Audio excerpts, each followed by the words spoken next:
What's up, everyone? Studfit here. We have another episode of the Rundown, this time for the Autumn Tour. Happy Autumn to you. I have, as always, Tabor. Tabor, thanks for joining us, man.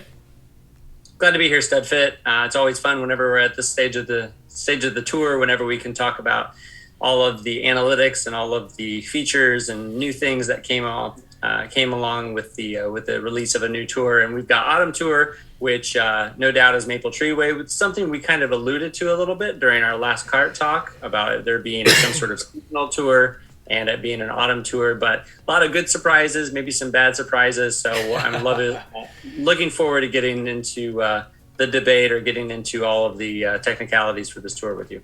Yeah, there was a lot of anticipation, that is for sure. But it's exciting to have an autumn tour. It's one of my personal favorite seasons of the year. There's a lot to talk about Tanuki and everything going on there. But we're just so thankful to have a raving group of fans that have been like excited. In fact, some have reached out and said, "Did you guys forget to do the rundown?" So thank you for your patience. To be fully transparent with you, my work schedule is 100% responsible for the delay. I've been crazy busy. I got back late yesterday and leaving tomorrow for work. I appreciate everyone's flexibility, appreciate everyone's willingness to be patient, but we'll let you know if for some reason something happens. But if we can make it possible, we will do the rundown. And we love everyone that's watching. We have it's fun to see the channel growing and so many new subscribers, new people paying attention. It's weird on Reddit, which I post all these slides and feel free to check out. I always have like 3 or 4 followers on that Friday after a tour because they're like, "Oh, that guy who posts stuff, I should probably follow him." So definitely feel free to subscribe, or look into our memberships. As always, I always want to thank everyone on this screen. Every single person here makes this possible. We have so many great members here. Specifically, our super studs make this happen. We couldn't do it without you guys. I'm dead serious about that. And then for our studs, ER Antelev was able to bump up into our studs. So thankful for Antelev. Big fan, especially of his new profile pic. He looks very fashionable. And then we have some new Natt duds. So Mr. Diamond Plays, I've interacted with him for the last year or so, mainly through Carlos's channel. Big fan of him. So glad to have him as one of our members. 97 Milo Productions, same thing going on. Always involved in the community. One person I've met through this channel that I hadn't met prior, Danny Sarko. She seems awesome. I love that she's joined our community, and hopefully more involved as well in our Discord. Every single person here is on that Discord. Some are in our fantasy football league. Some are asking questions for the Kart Talk podcast, as well as also many of those super studs you've met in person by watching them and interacting with them on that podcast. So thankful for them to be on our membership. Okay, guys, so we have just entered into a 3-part series, this autumn celebration, starting with the autumn tour.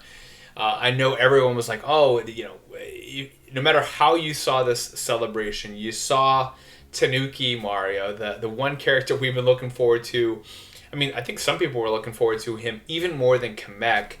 Now, of course, those expectations were met a little differently than we were expecting, but we have this autumn tour, we have this Halloween tour, then we have a question mark tour. We've seen this before. We've seen this in the summer. We've seen this in the spring. And I think we'll continue to see this in the winter, and I think this is going to be a revolving thing. It's going to be good for us because it does seem like each one of these series comes with greater items in return on the way of premium challenge, with free items and our gold pass, etc.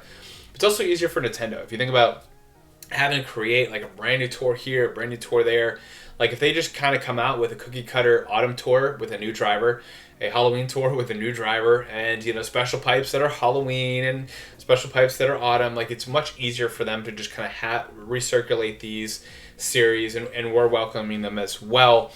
But I think from my perspective, looking at all of everything going on in this celebration, the biggest thing I'm excited about is this new Waluigi alt.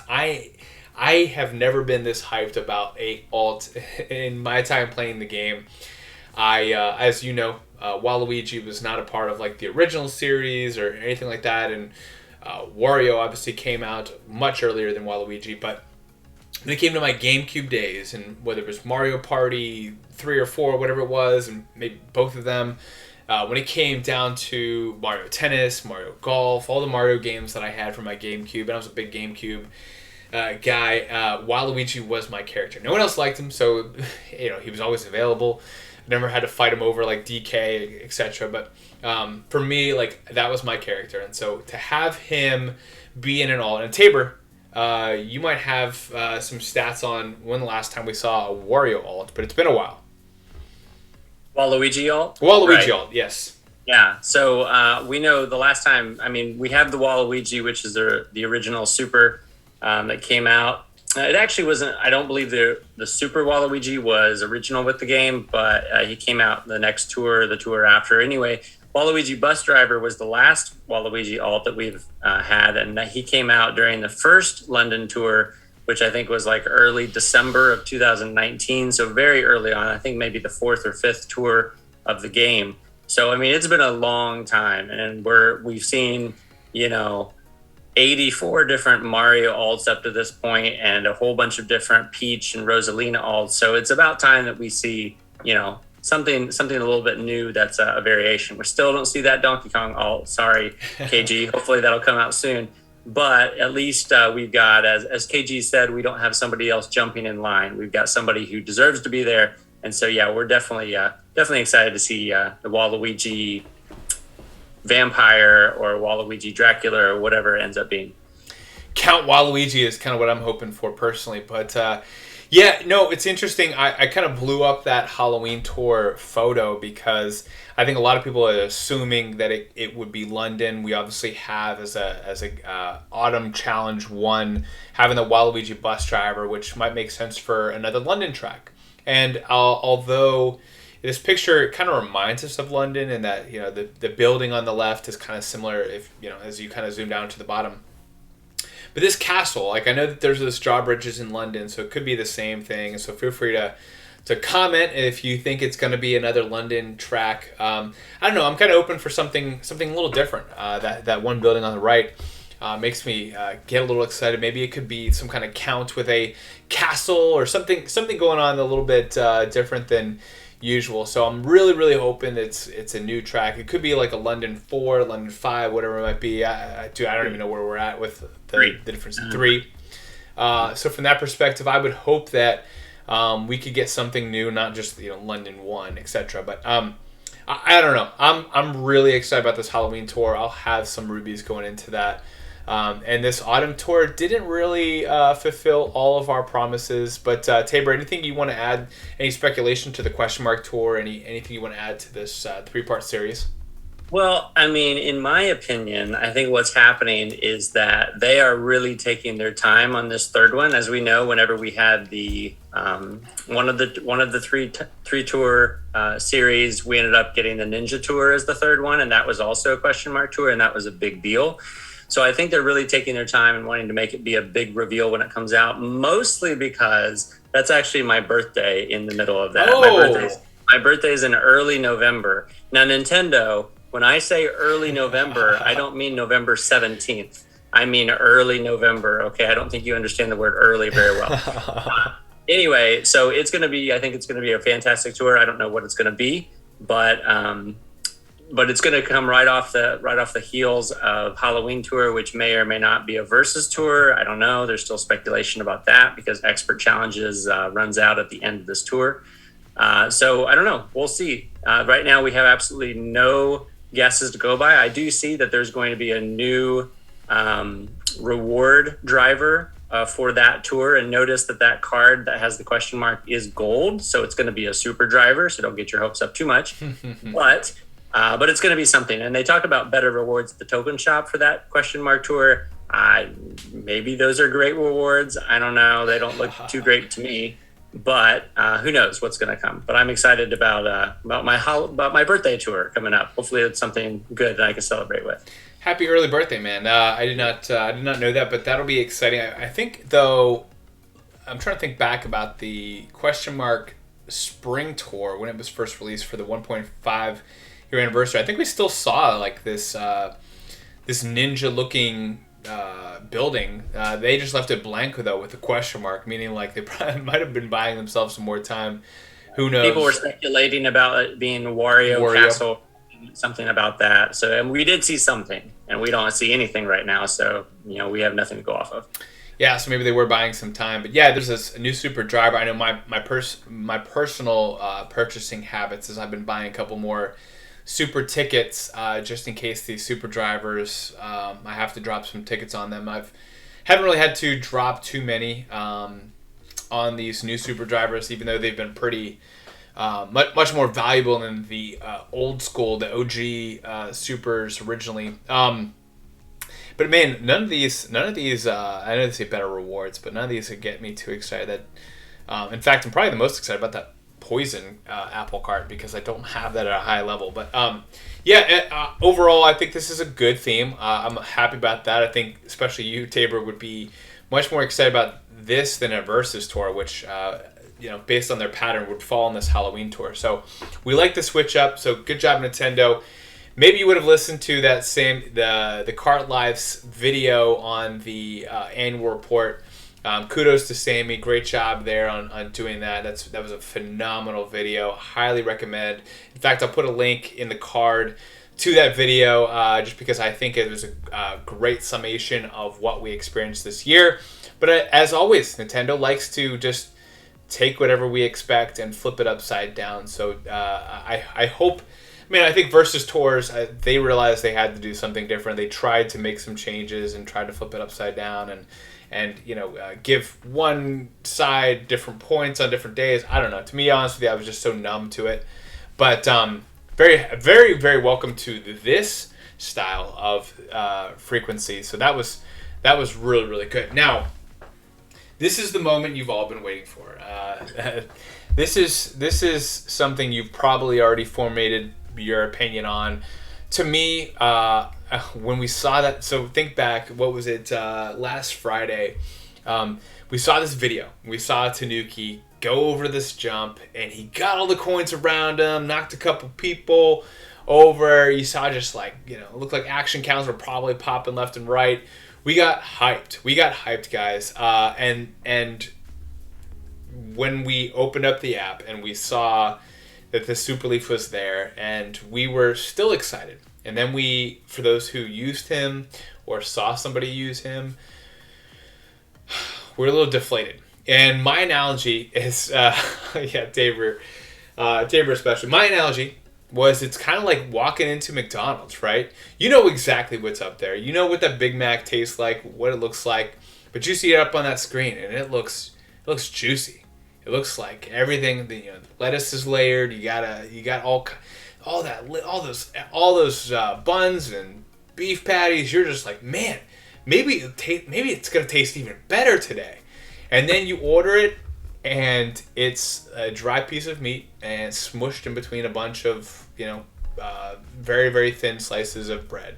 And you taste it, and you're like, yep, that's what I remember. It's a very deflating piece of sadness. And from that perspective, that was what Tanuki was. We saw this video. We got hyped. We all got hyped. I don't think anyone saw that video and was like, that looks lame. And we tried it, and we saw ourselves hover, lose our mini turbo, not get our jump boost, and we were like, what is this? So Tabor, I don't know if you were as deflated as I was, but what was your reaction to Tanuki? Is he as bad as the hype, or what was your reaction right away? So Tanuki, as many people have commented about, was probably one of the most anticipated drivers in this game, even more so than some of the other drivers that have recently come out, like Kamek and some other, and even Penguin Mario, even more than that, believe it or not. And so Tanuki was like, we finally got him in the game, and then they also talked about the new skill. And whenever we've had some of these kind of wish list videos out there, skill is like one of the ones that we were really wanting to see, because it's OG with the 1992 Super Mario Kart. Super Nintendo game. There was the Leaf. You could do the little jump and go through some shortcuts and things like that, and it was awesome. So we were excited about it coming, but we didn't know what it was going to be like. And exactly what he said, with Studfit said about the McDonald's analogy, we saw something happen that was like the perfect presentation of that skill, and then in reality, it was a big disappointment. Now, I don't personally have Tanuki Mario or Rosalina, so I haven't been able to use it, but I've been looking at some videos of people using it, and there's more detriments than I think there are benefits to that. As Studfit had said, it does have a small radius of like a super horn that can knock out the people around you, including the pumpkins that are part of the courses here. And it does have a small kind of vacuum type thing where you can collect all the coins around you, almost like Boomerang. But other than that, it puts you in like this bubble feature that you can't get jump boost. And when I've been looking, you only get the frenzy action counts. You don't really get other action counts unless you happen to knock something over or collect a coin during all that. But it's really hard to control. Not only that, but you also can't do your mini turbos when you're in the middle of a super leaf frenzy. Not only that, but if you haven't used it and you have auto item on, then when you run into an item box, it automatically uses your super leaf, but it keeps that spot. So there's no way you get 3 new items from the next item box. You only get 2 new items, which means you're not going to get a frenzy. And I don't know if you're like me, but whenever I accidentally have my item box off, my auto item off, and I'm running a course and I forget to use all my items and I run into an item box and then, I don't get a full 3 items, I usually hit restart at that point because I just know that run's not going to get me anywhere. And that's kind of pretty much what Super Leaf is going to be like the whole time. You're almost praying that you don't get a Super Leaf, because if you do, you got to use it early, maybe not in the best spot to possibly get the most coins or the most actions. And, it's just almost a waste. So it's just kind of give and take. Yep, we love Tanuki Mario, and we were hoping for a new skill with the Super Leaf. But now that you got him, you're almost praying that you don't get that skill, that you get triple banana or triple even green shell or any triple frenzy, especially coin.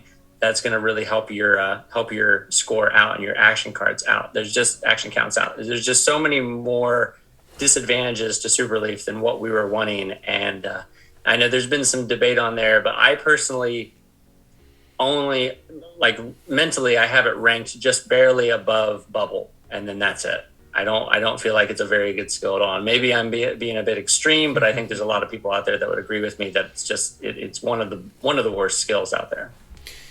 Yeah, so, this is a loaded topic, and we could probably talk. In fact, we might even bring it up in Kart Talk, because I do think it is very diversifying. I know Jeeves 2424 in our server. You've probably met him on the Kart Talk. He is not a fan. He thinks it's below or equal to Bubble, and I get that. I understand that, and it's not a great skill. I think some people were expecting it to be close to Boomerang, and it's not close to Boomerang. That's pretty clear. I know even Sammy on the other side of things was like, please don't say the word trash, like la la la la la, like anytime someone he would say it was trash. And man, guys, like, we have so many skills that are not Coinbox, that are not Boomerang, that are, to me, I just lump it in with all those, and I just kind of count them all equal. Is it better or worse than Fire Flower? I don't know. But ultimately, it does get coins, does get hits. You don't get the mini turbo. You do hover. I think if we didn't have the hover feature and we didn't have the item box feature that you were talking about, I would actually say it's right up there. But I think Nintendo just was trying so hard to just say, we need to give something so unique that it has this and not this and then this.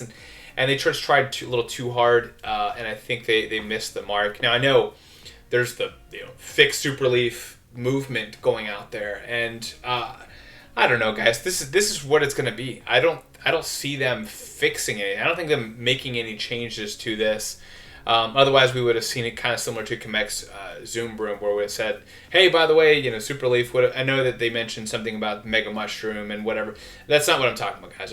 What I'm talking about is, like, if they would have said, hey, this would have something different. I don't see them, quote unquote, fixing this. I think this is what it is. If you don't like it, don't pull on it. I will say, as always, as revealed by another one of our Super Stud fans, Frenzy fans, he and I got into this bet, which turned out to me losing, on Mario Tuxedo being a great driver. But because he's a Marios don't get great buffs, I don't foresee Mario Tanuki being extremely valuable, mainly because he's a Mario and he's in this 100 pipe.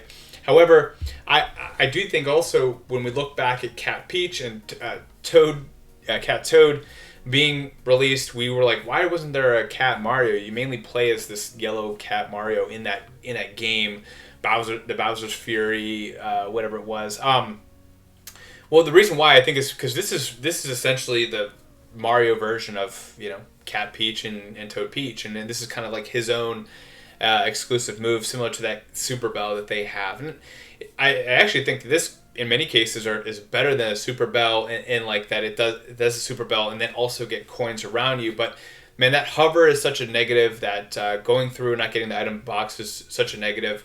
It's hard to argue that. No, I think in multiplayer, like I don't know, maybe it is better. But ultimately, guys, I just have to lump it into that other category. We have coin box. We have, Lucky 7, we have Boomerang, we have Giant Banana, and then there's everything else. I know there's, Carlos came out with a tier list. Feel free to do those. I'm not a big fan of tier lists myself, but I made a fun one where I just had coin box and then as awesome, and then the next one really good was nothing, and then Lucky 7, and then Giant Banana, and then everything else was in that trash category. And I think that's kind of how this game has been. It would have been cool. It would have been great for Nintendo to just kind of rearrange the meta to give him something great, but they didn't. And to think that that's going to change, I think it's just fool's gold there. But I know we flushed that. What it comes down to is that any skill that's going to take away potential action counts is worse than other skills that can give you action counts. That's pretty much it. And Studfit has said this also, is that action counts are really the king of this game. It's not about the fastest time. Honestly, you want to be first place, but you want to be the slowest first place as possible, because the more time that you're on the course, the more action counts you're going to get. And any skill that's going to take away action counts, which this one does, because you can't do jump boost, you can't build up a mini turbo plus to use at the end of the frenzy, you can't do any of that, is going to take away things. And therefore, I feel like it's yes, you have the everything else category, but I almost feel like this and Bubble are below the anything else. My personal opinion, but I feel like that those two things take away action counts, whereas the rest of them still hold true with giving you action counts. They just don't have the best skill involved. Yeah, I think there are some tracks that have coins on them. And when you think about a jump that has 4 coins above, you might, you might be missing out on the jump boost, you might be missing out on the mini turbo, but maybe you're getting 2 extra coins. So I kind of consider all the actions being a wash, but it's why wouldn't I just not have the combo? Maybe it's kind of like a Mega Mushroom single where you're really happy to have the single, but you're dreading the frenzy or something. I don't know, but I mean ultimately it's a lackluster performance, just like that Big Mac. So I'm with you, Tabor. I agree. I think the hate's gone a little too far. I don't think it's quite as low as Bubble, but I think definitely Nintendo missed the mark. Just don't expect any fixes to happen. Now, as I mentioned, we have Mario that doesn't get good buffs all the time. Then we have this Tanuki Rosalina, which actually I think, based on how she's given to us in this game, being in a special pipe, I think she's going to be the more valuable of the Tanukis. Now, Tabor, I know how you love the style. You love how she looks. She's kind of got a unique bottom-heavy style there, but she's either ate too much Thanksgiving pudding or she's pregnant with a baby Tanuki coming out. I don't know what's going on, but it just looks like she's bloated, or she's got some sort of segmented insect body. I don't know. It just looks odd to me. I know it's a dress, but it's anyway, but I agree with you. I think this one's going to be, I think Tanuki Rosalina is going to have more value than Mario, just simply because she's not guaranteed. We're going to talk about a special pipe coming up. There's no spotlights in that pipe, so you're not guaranteed to get Tanuki Rosalina. So I think she's going to end up having more value because she's more rare. She's harder to get. 100%. And her and the Tanuki Kart both starting out with a large amount of tracks, which is really, really rare, especially if you think about if next tour is some type of London 3 or some kind of other city track. I think from that perspective, you count this as a win for Tanuki Rosalina and this Tanuki Kart, because they're getting a head start without city tracks, and maybe Tanuki Mario gets and some of these other items get an additional city track there. But if it's not a city, maybe you count it the other way around for a win for Tanuki Mario. But either way, great start for Tanuki Rosalina, great start for Tanuki Kart. Both of them get some interesting tracks there with Donut Plains 2 RT and 1R.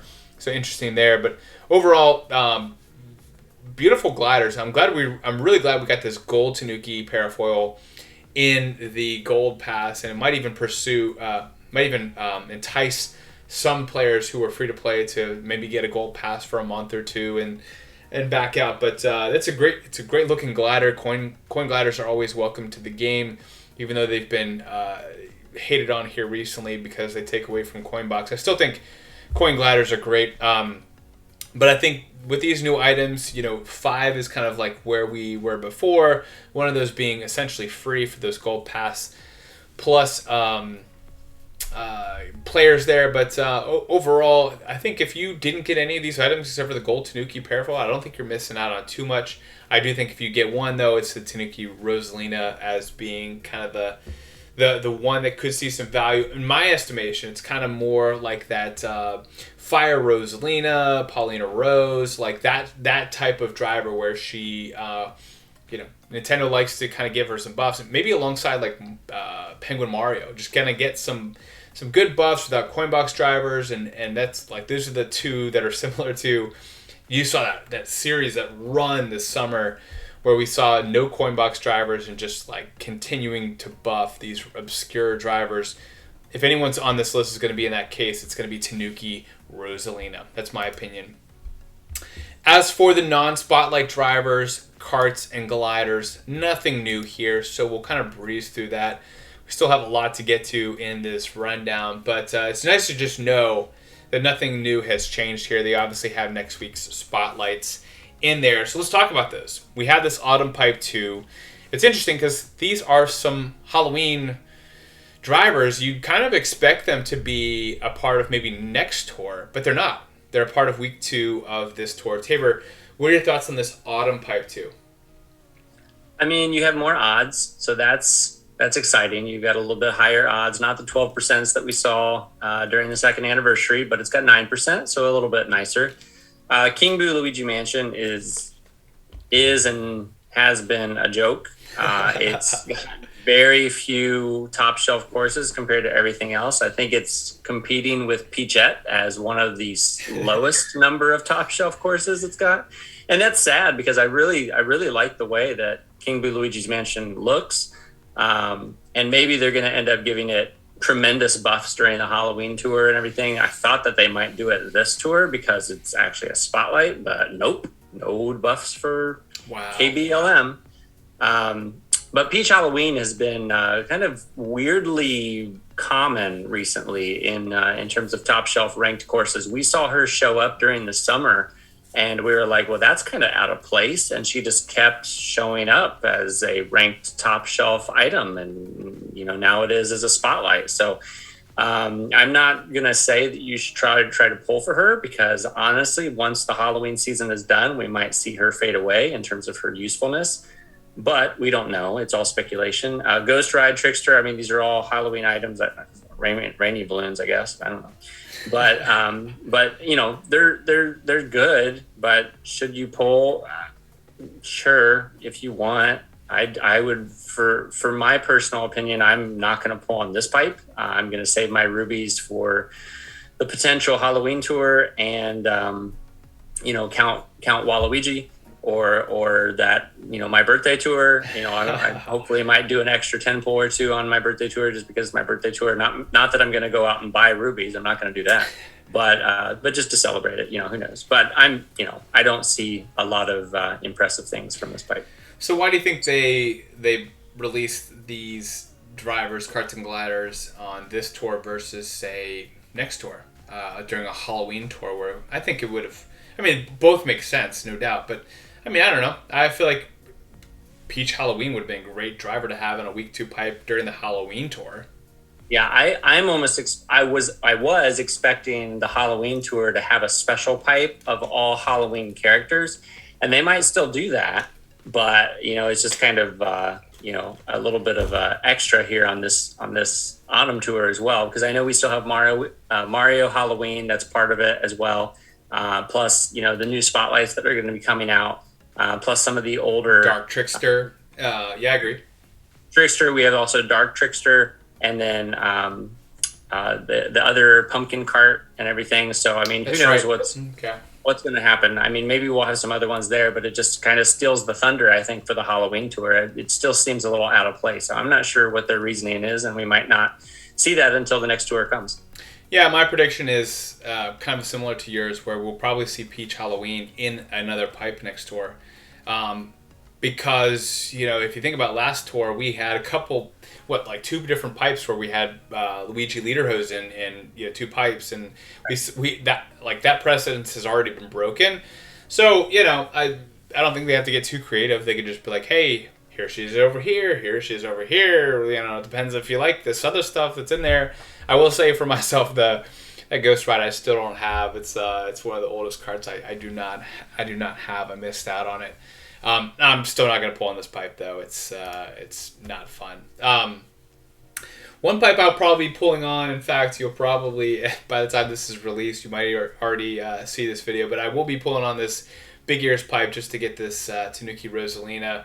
And the other drivers are great. Nabbit, I already have at a high level, but I think overall this is a fun pipe, a little fun 50. We're not probably going to speculate too much on the odds of the pipe, because by the time you're watching this, you already know what the odds are. So the main piece is that there are no spotlights. So as you're going in, it's tough, man. I was talking with Woot Moo, a good friend of mine for many years, and also a member of ER, who was talking a little bit about what kind of rubies he would need in order to get her. And he was kind of estimating, based off of what he's seen, like 700 rubies or so could probably guarantee him.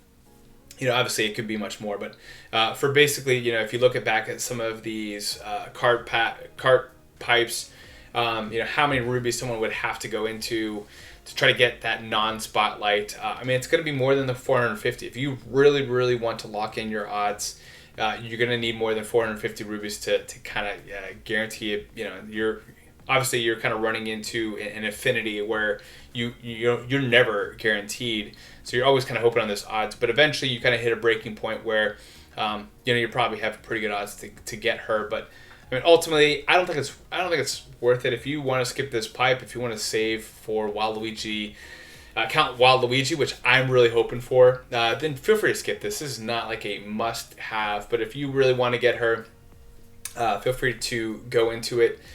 Just know that there are no spotlights, so you are risking it. This is one of those weeks where it's really, if you really want something, it's worth watching. So myself, Carlos, others pull on this pipe and see how they see what they get, and let that risk be on their side of things, and then kind of play it by ear. But as always, anytime you have not spotlights, it's all up in the air. But Tabor, are you gonna be pulling this pipe?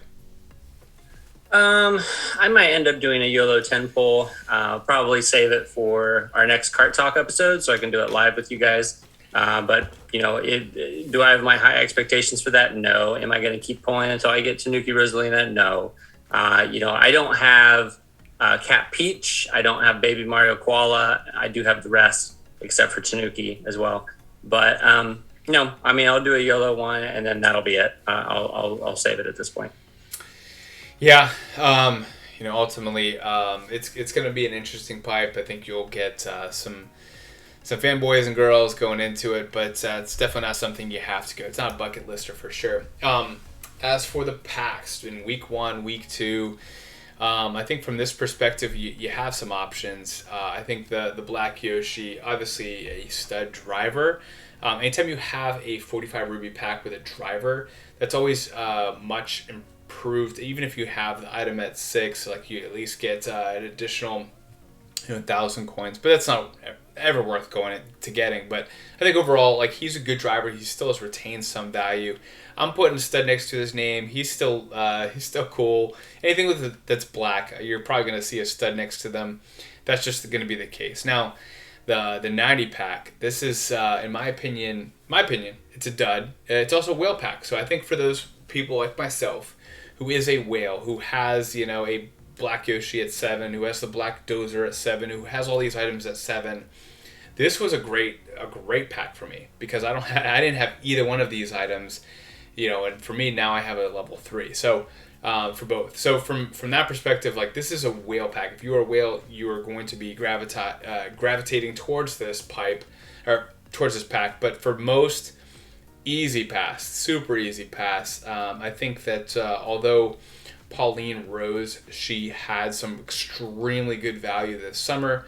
That value is starting to wane, and you're now starting to see some of these coin boxers, some of these newer drivers take over some of those tracks, which happens all the time. So we're not surprised by that, but it's probably not worth someone like Tabor pulling out the piggy bank. And then when we think about week 2, this Choco Donut, the least, or the second best of the 2 donuts, not really a great pack. If you need some coverage, you might want to think about it, but I'd do a hard pass on that. Maybe see what comes out next tour for this Count Waluigi. And then I'm kind of throwing a stud on this 45 ruby pack just because of the black Dozer being as powerful as it's been. I'm a big fan of the Dozers, but I think on top of that, you have a top 10 driver in this Toadette Builder Toadette. She obviously has had some good value.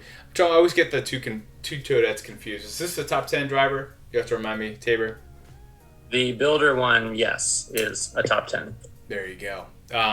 So I feel like it's a pretty easy stud. I feel pretty confident about that. Now, for many other people, they're having to decide: am I going to go into this premium challenge high end, especially with no commemorative item, and am I going to assess that? I think with King Bob-omb, obviously being 100 pipes, have been around for a while, but a number of special pipes. If you don't normally get the premium challenge, this is one that I might skip. For myself, I'm getting it. I have no shame in my game getting those tickets. And so if I can get tickets, it's always a good thing. As for the tier shop, you got the head honcho, you got the sunset. Butterfly sunset. I think for the head honcho, that might be the one you might want to look into. It's a solid card. It's got good coverage. Terrible hitbox though. One of the worst hitboxes that we know of for a high end. And Butterfly Sunset's like average. So I would say both of these, if you need to pass on it, you need to save the coins, go for it. I think the head honcho has slightly more value. But again, this might be the actual tour that you save tickets, and you might save rubies and just kind of go into the next tour just saying, hey, I'm ready for Halloween. Nintendo, go ahead and fill my trick-or-treat basket. So, Tabor, what are your thoughts on the packs and items? I will say this about this tour is that Nintendo has been very generous with both rubies and coins. If you've been able to do all of the different challenges, and if you have Gold Pass Plus, if you have Gold Pass, not only that, but we also all got our 22,222 coins, which I'm pretty sure Nintendo went out of their way to give us. I don't believe we hit the retweet challenge on that, so I think they kind of just decided to be a little generous and give that to everyone. But I didn't have very many coins going into this, and then all of a sudden I had like 60,000 coins. So it was just, you just get a whole bunch from doing all the different challenges and everything. So the other nice thing about this tour for me personally is that I did not have head honcho. That was one of those that I've never been able to pull from a regular high end. I didn't get it during any kind of the pipes or anything. So I went ahead and paid the 10,000 coins to get the head honcho. Also, another one, very common one that has been around for a long time that I didn't have was Wicked Wings. I did not have Wicked Wings, which is a Gold Pass a Gold Pass reward. So it was nice to be able to fill those spots. Whether I'll use them or not, I don't know. but I at least didn't have those, and I went ahead and spent the money to get the head honcho. So that was exciting for me. Yeah, on the packs, don't worry about it. I'm not going to spend money on these packs, but I agree with your studs and duds designations. I think they're pretty well established. Like you said, Pauline Rose would have been a stud a couple months ago. But I think she's starting to wane a little bit in terms of her usefulness. But who knows what's going to happen. But yeah, some different variety here. And I think, again, it was nice to have head honcho there in the tier shop. That's the first time it's ever been around. A lot of times the tier shop as well as the token shop items are just repeat after repeat after repeat. They're ones that we've seen over and over and over again. Even though they're high ends, they're regular high ends that aren't that exciting. So at least they were able to kind of put some variety into it this tour. Yeah, 100%. I would say the best part of this whole tour is this all cup points, whatever you want to call it, challenge, where you at 700,000 points you get additional items. Having like them 2 different cards for that build up, like I think that's phenomenal. Like that is, I think, the coolest part of this entire tour.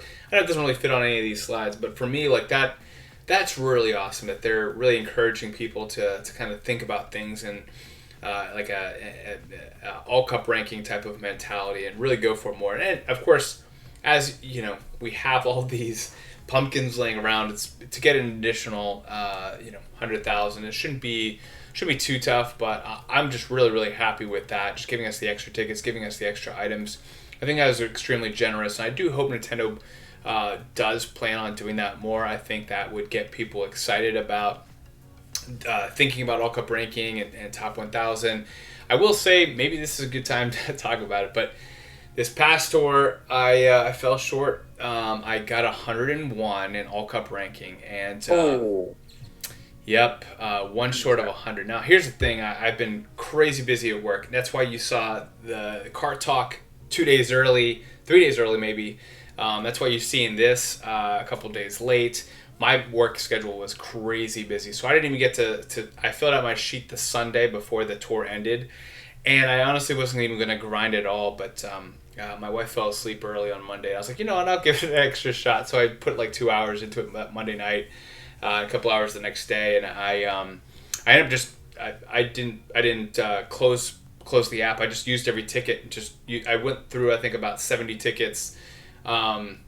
Maybe even close to 80 tickets over that 24 hours. Just like, I'm gonna finish this out. I'm gonna get the EXP from the track, and I'm just gonna see what I can do. And I did pretty well. I got good frenzies, and I got within the range that I normally would do.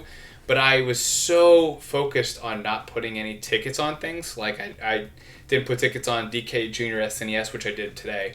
I didn't want to put tickets on things because it was a full city track. So if I had thrown a couple tickets there, I was just a couple thousand short. But at the end of the day, it's kind of a relief. I'm actually worried. I'm going to a conference here for work here tomorrow, and I'm kind of scared of getting all cup ranking, not getting a top 100 again this upcoming tour. So, but I feel okay with it. I feel like a little relief that I had this series of like 14 tours with always getting top 100. So now if I don't get it, it's not the end of the world. Work does come first, family comes first, life comes first. So for me, it was just kind of a breaking point in my Mario Kart Tour life, and it's one of those things I did kind of want to. You might have seen me get a 101. That's probably just good to kind of want to know why and hear it straight from the face. But ultimately, we just enjoy this game. We're so happy to have these additional rewards for getting over 700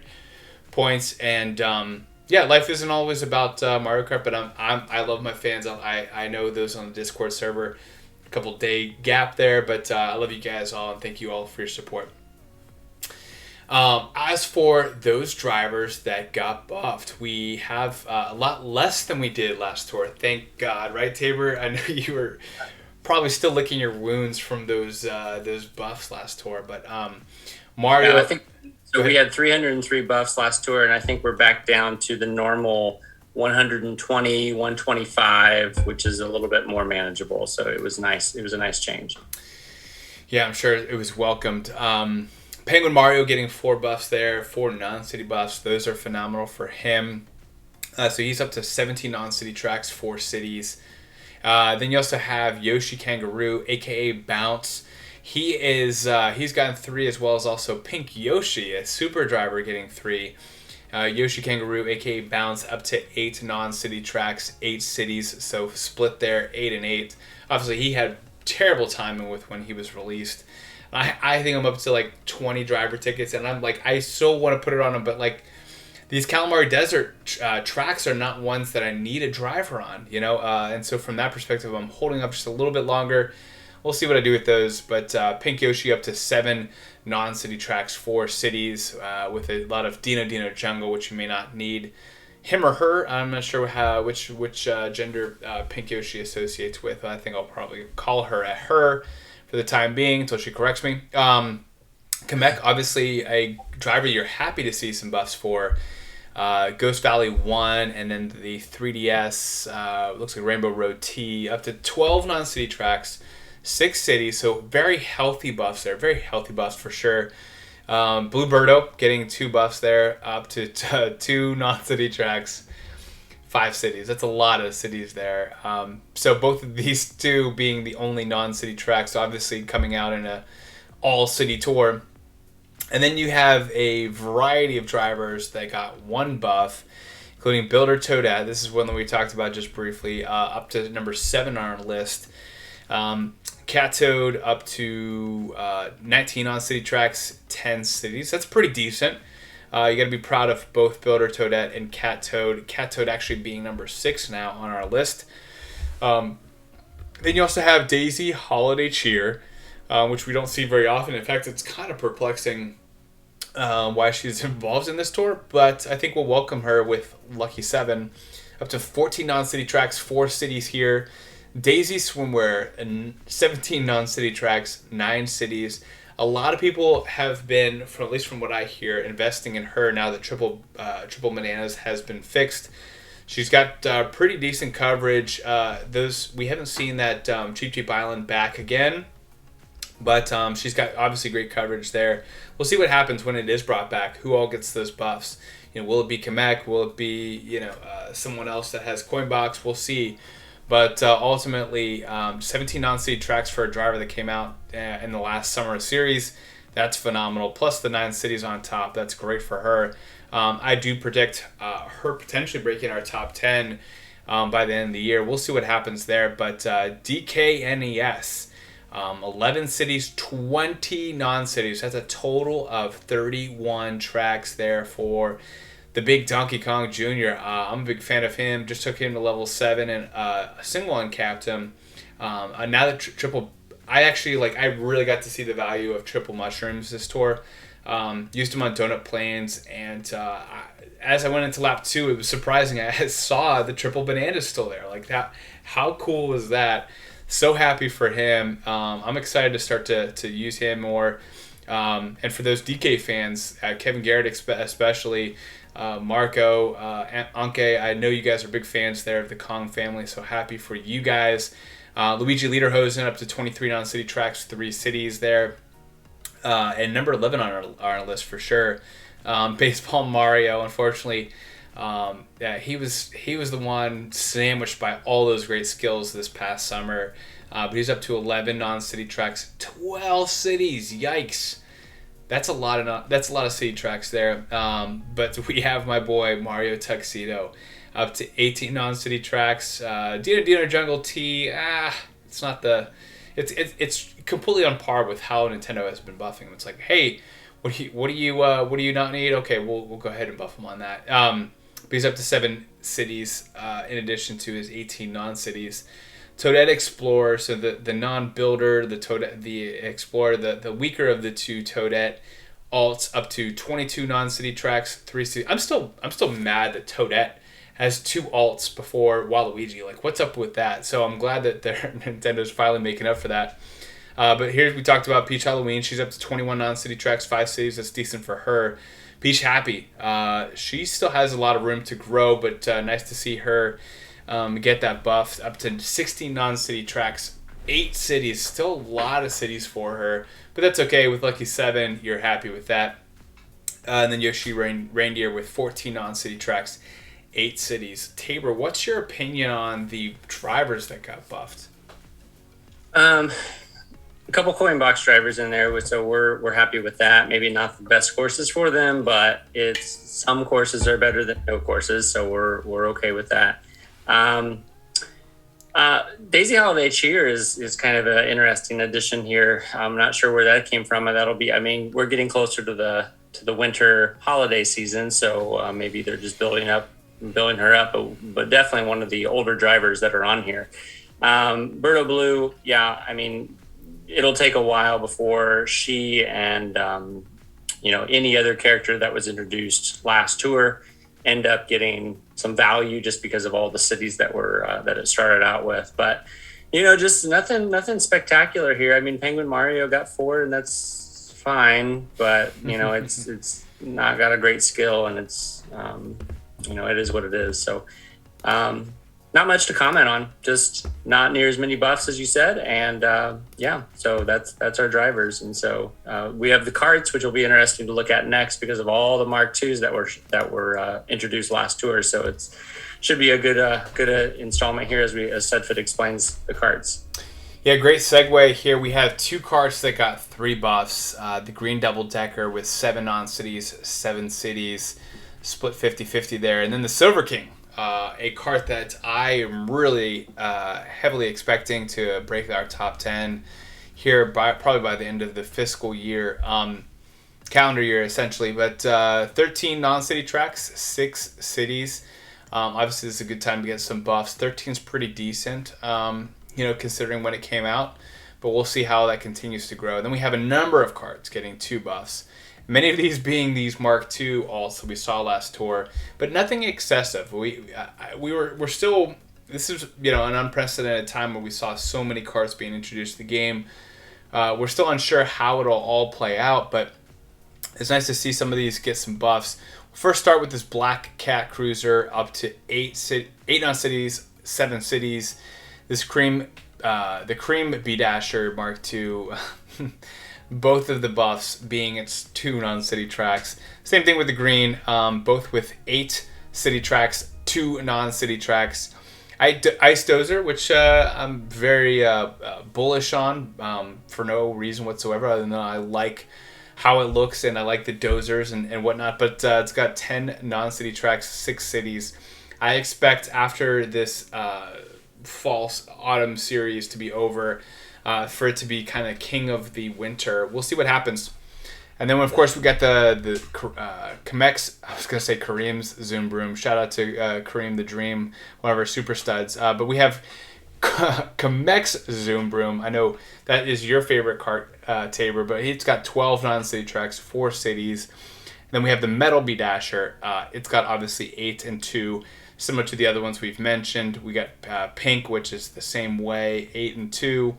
And then Red, and then Sky Blue. All of them with 8 cities, 2 non-city tracks with these 2 buffs. We'll see how it all plays out, but it's still way too early to tell. Now we have the Paintster, which has a phenomenal hitbox. It's got 17 non-city tracks, 10 cities. Just like Painter Luigi, we've seen it hit its stride at the perfect time. It is number 3 on our list, as you can already tell. And then we have Blue Turbo Birdo with its 5 city tracks, 2 cities. Moving on to the karts that got 1 buff. We have the Blue Badwagon, the OG of it all. 9 non-city tracks, 7 cities there. But you're happy for the buff. You'll take it. Same thing with Carrot Kart. Obviously been around for a while, even though it has a good number of tracks more than the Blue Bandwagon. But it's got 12 non-city tracks, 8 cities. You have the classic B-Dasher, looks like the only kart from last tour that's part of this B-Dasher grouping that only got 1 buff. It is, and that is its only, obviously, non-city tracks to go with its 8 city tracks. And then you have the Cleanup Hitter with 13 non-city tracks, 7 cities.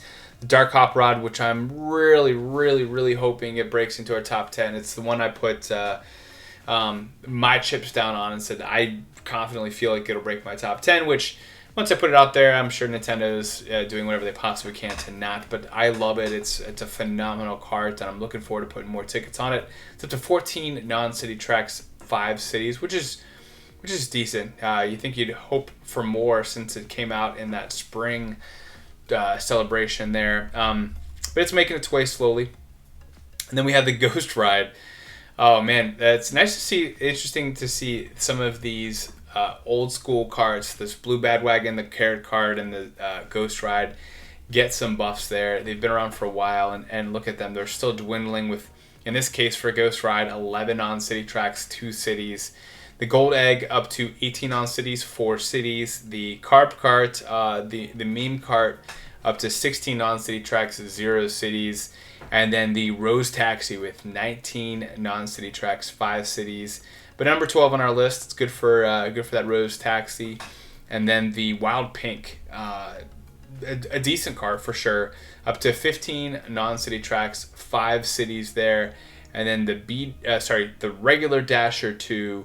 I know I just triple uncapped it myself for ranked. It's got 7 non-city tracks, 0 cities. That's a great super, Tabor. What are your thoughts on all of these buff cards? Yeah, so we were really anticipating what was going to happen to these Mark IIs this tour, because those all came out last tour, 7 of them. Because again, we love all the carts.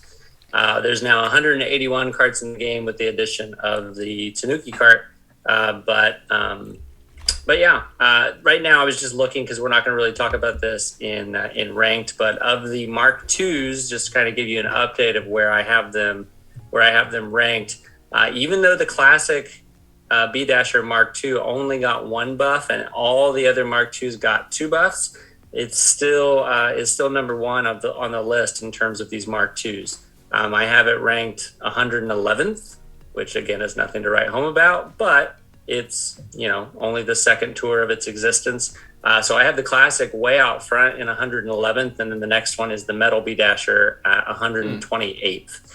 And then you have the other ones that kind of trickle down after that. So classic right now is still the one to go to if you want to start, putting any kind of, and I think it's in ranked this week on one of the ranked courses. So, you can always put something on there if you want to, but right now I'd kind of still go forward with a little bit of caution, because we don't know what's going to happen in the near future. But carts are carts. There's 181 carts, and you only have so many different single, double, triple uncapped tickets that you could possibly put on these.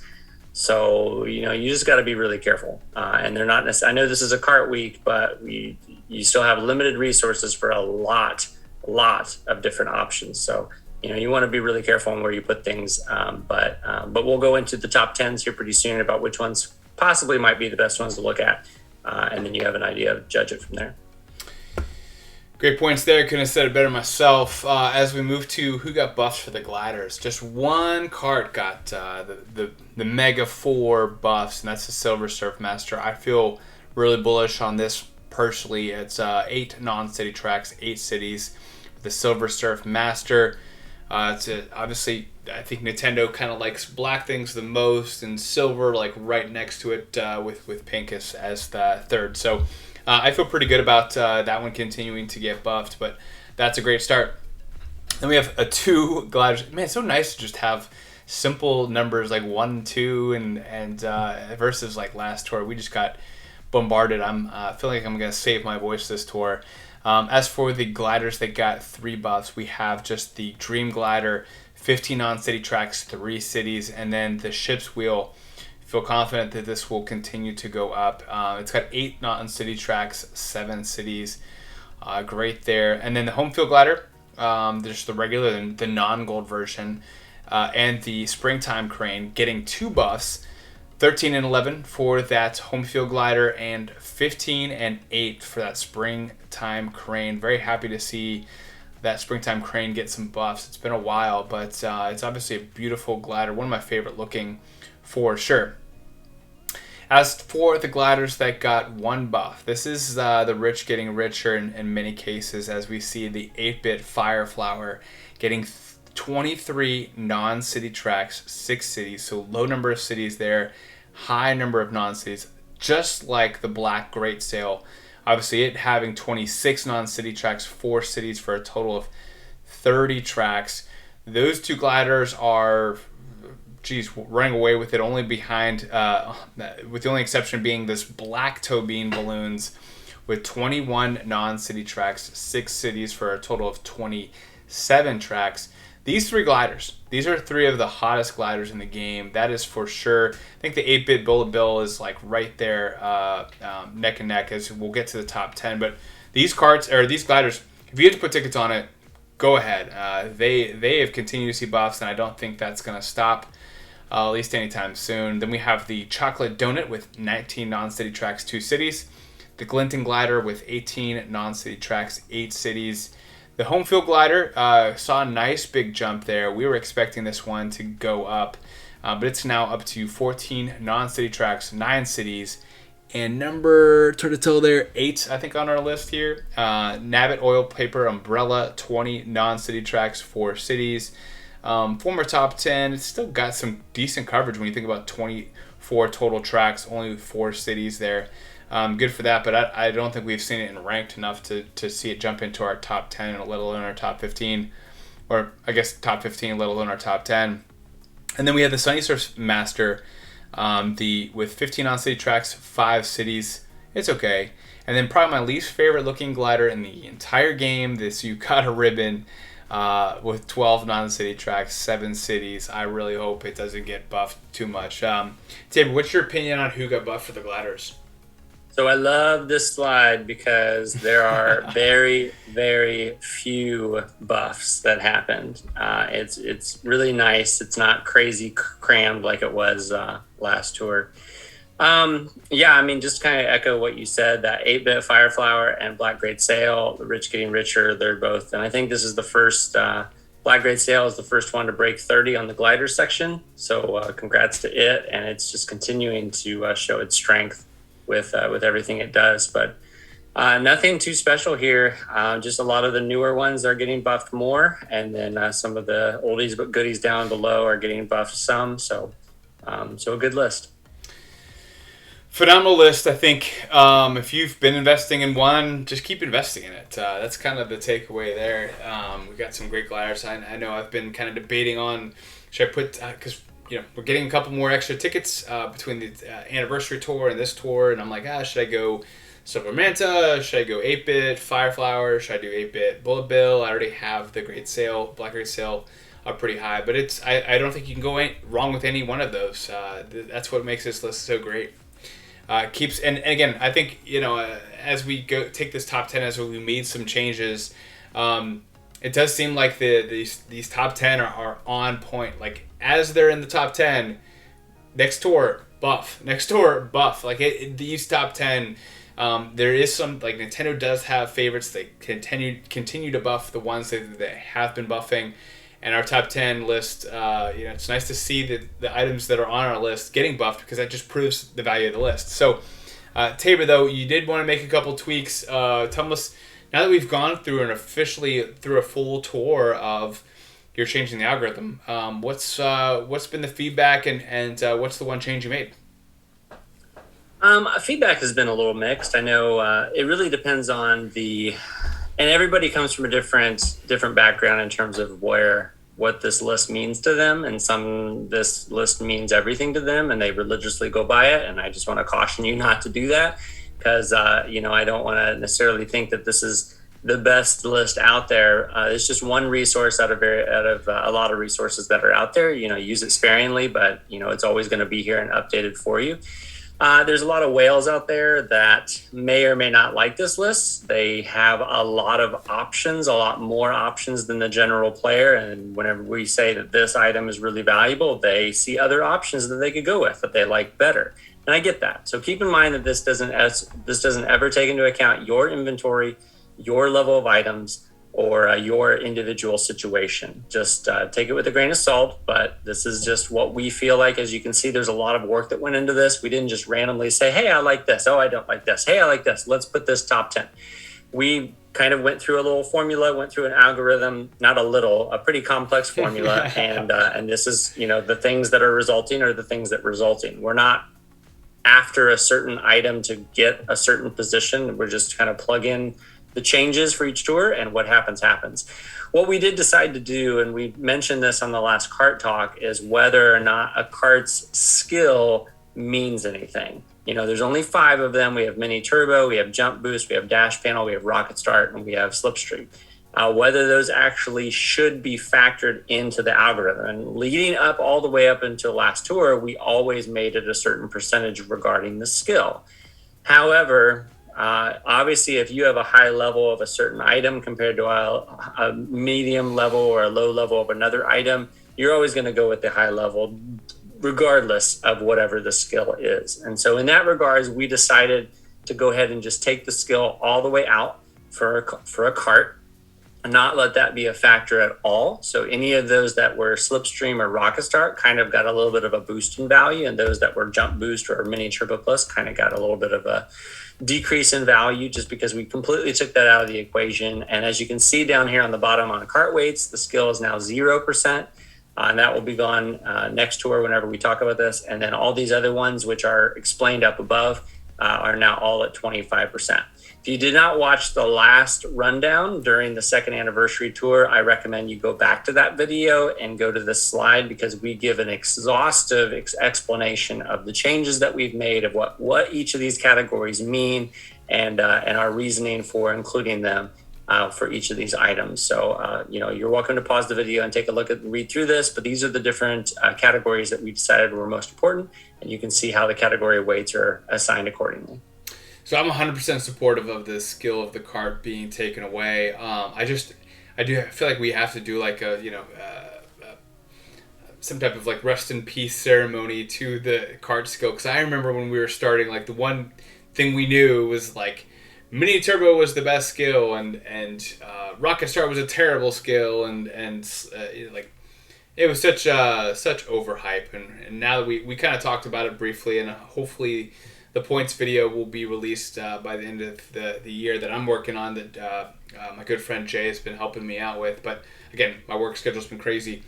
But ultimately, the skill is a couple 100 points here or there, and compared to the hitbox, which could get you a lot more points, or any of these other items, I think that's and again, maybe even 100 points would be generous for a skill. So from that perspective, 100% on board with this, but I do think it's I think that shows, though, that we're not too married to any of this. I think when you count our total number of changes to this algorithm, might be in the dozens since we first started this. Now, close to a year ago, as we were looking at the anniversary of 2020, that first year anniversary. That's when we first did our top 10, and we've been making tweaks. I mean, ultimately, guys, this is not if you need to make changes to, and I think that's also another part too, is if you want Kevin Garrett did a great job. I've actually really enjoyed his style of videos here lately. So if you've been watching his videos and maybe you didn't like it at first, definitely check out his recent couple of videos where it's less reaction focused and more like analysis focused, which I've been loving. But he kind of talks about this to a certain extent. If you want your Romney rider to be like your ride or die, and for him that's the case, then that completely skews, how he might invest versus someone who doesn't have that. It might be kind of going off of this top 10. And I think that reminds me a lot of some situations where a good friend of mine, sometimes watches this show, but he's made basically, a whale account without spending whale amounts of money there from his perspective, but he has very, very different loadouts than other people, and he makes a investment here, and he doesn't need to make an investment here, and so he has very, very different loadouts than other people, and it kind of reminds me of like the farther you get away from this top 10 list, the less important the top 10 is going to be to you, because you're making completely different investments in the game than the average player. So it's just interesting to think that, I think anything that has great coverage could be like your best driver. It's just, if you invest in, say, something like the black toe beam balloons is a great example. You may not have to invest in a strawberry donut because it has like maybe a lot of overlap with them, just as an example. So it's like, it's one of those things where, if you don't make investments one thing, you can find something else to make those investments. But in general, these items are going to be probably on the most people's Bamming Gerbs spreadsheet. If you fill those out, again, we've always included those links in these videos. But just as a reminder, the farther away you get from this list, the less important this list is going to be to you. But as always, check out that Bamming Gerbs spreadsheet and fill that out for yourself. So without further ado, Tabor, I'm actually going to let you do this, and I'm going to use the restroom. I'll be right back. But talk to us a little bit about the top 10 drivers. Sure. Have a good tinkle.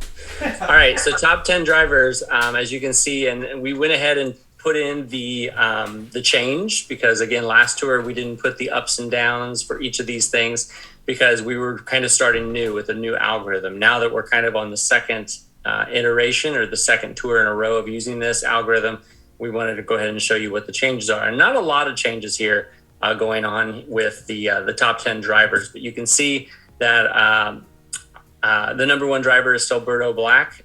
Again, we're only looking at the last 6 months, and that's continuing to roll forward as we move on to the next tour. So again, Berto Black is still our number one driver. No change from last time. But again, the reason that she's our number one driver is she's actually been ranked the most over the last 6 months out of all the drivers in the game, and she's also has the 4th best course coverage. And she has the 6th best weighted course value.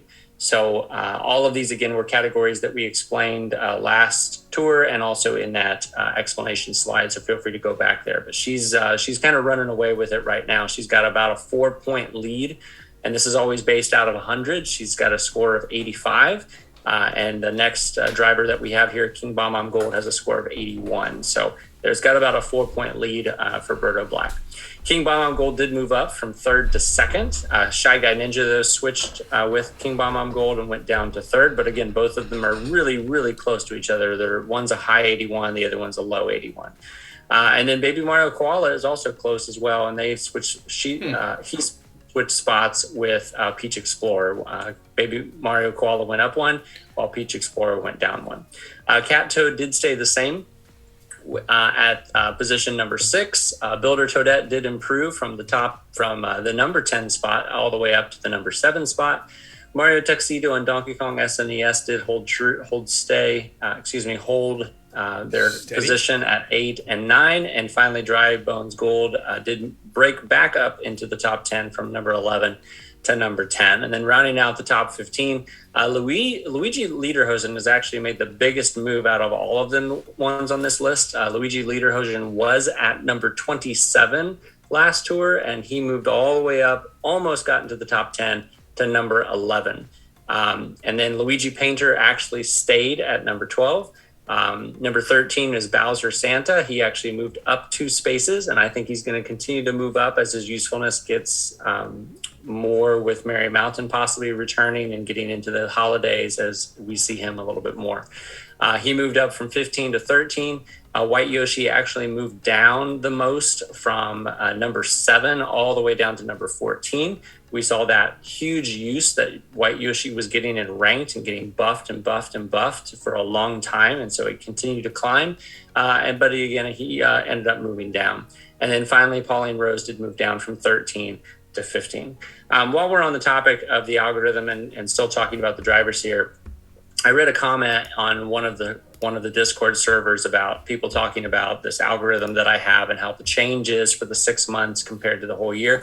And they kind of compared it to like an ocean wave, how the ocean waves come up and get so far and then they pull back, and then they come up and they pull back. And he kind of made this simile to my list, because since we're talking about the last 6 months, we're really going to be seeing what these new drivers do. And as they continue to move forward, they're going to get so high in the ranking, and then they're going to kind of pull back as newer items show up. And we're going to constantly see this up and down and up and down and up and down.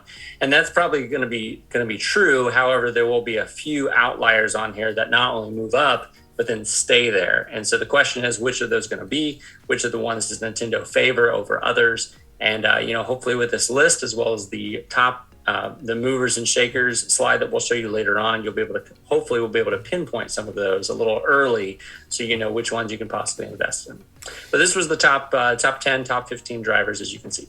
Awesome. Yeah, I was going to mention this kind of during the movers and shakers, but to kind of run off that analogy, for anyone who's gone surfing before, or bodyboarding, or just like boogie boarding, whatever it might be, you imagine yourself standing in the water, you're looking at the waves, and how many times have you're like, oh, this is the one, and you go, and then there's no wave there, it just kind of dies, but it looked the same as the other waves.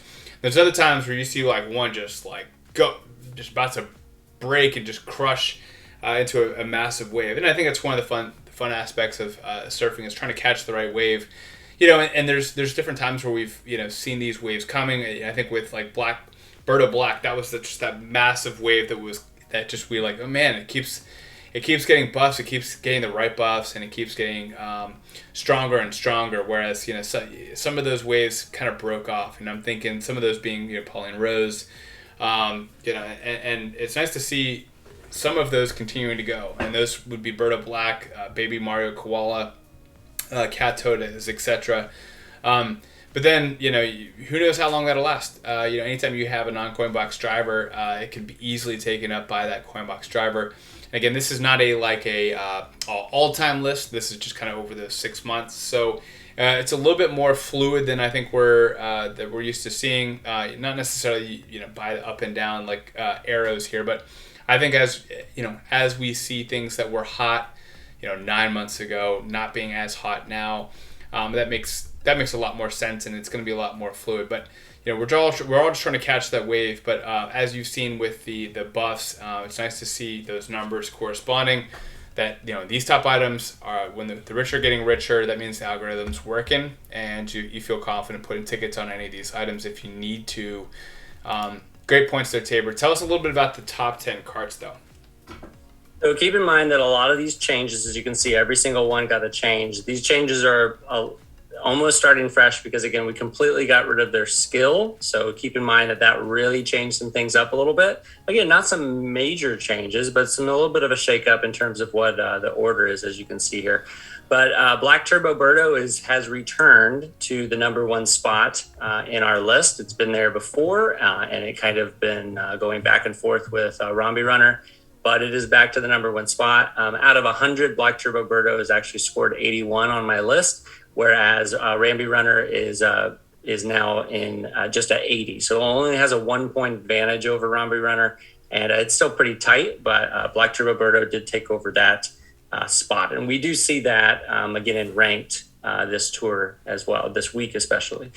So Ramby Runner is down to number 2. Painter and Quickshaw both overtook Purple Bunny and moved up. Painter is number 3.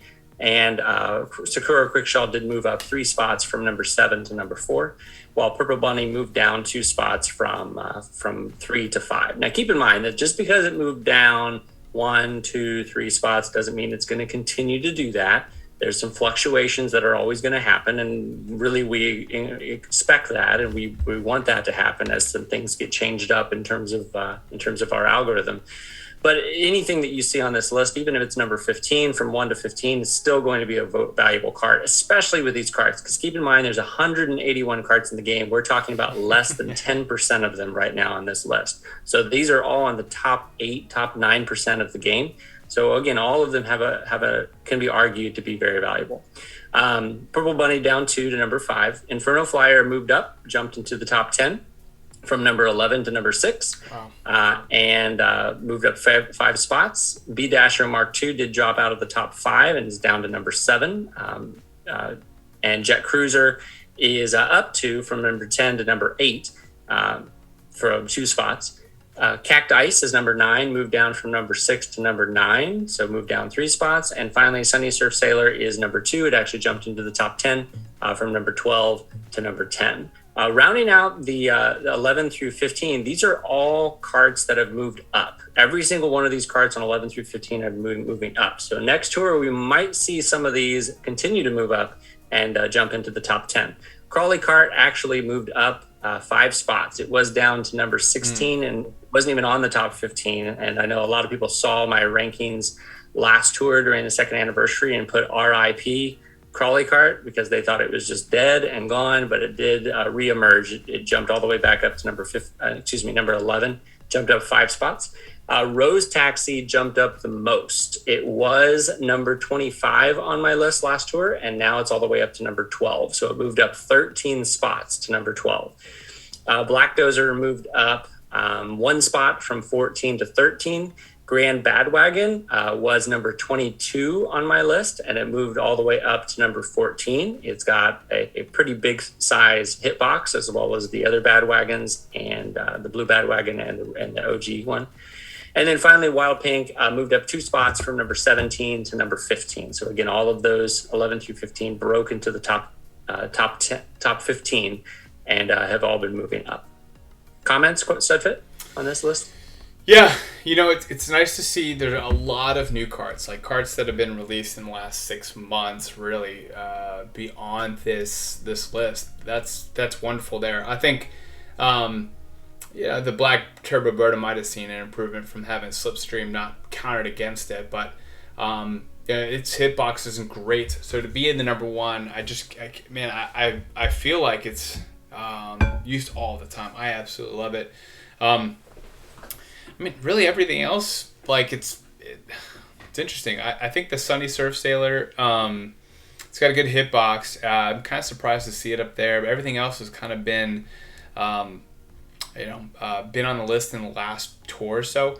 Inferno Flyer, that's crazy to see how much it's jumped, and how obviously it coming out at the same time as the Romby Runner, and kind of seen as the forgotten redhead stepchild of that tour.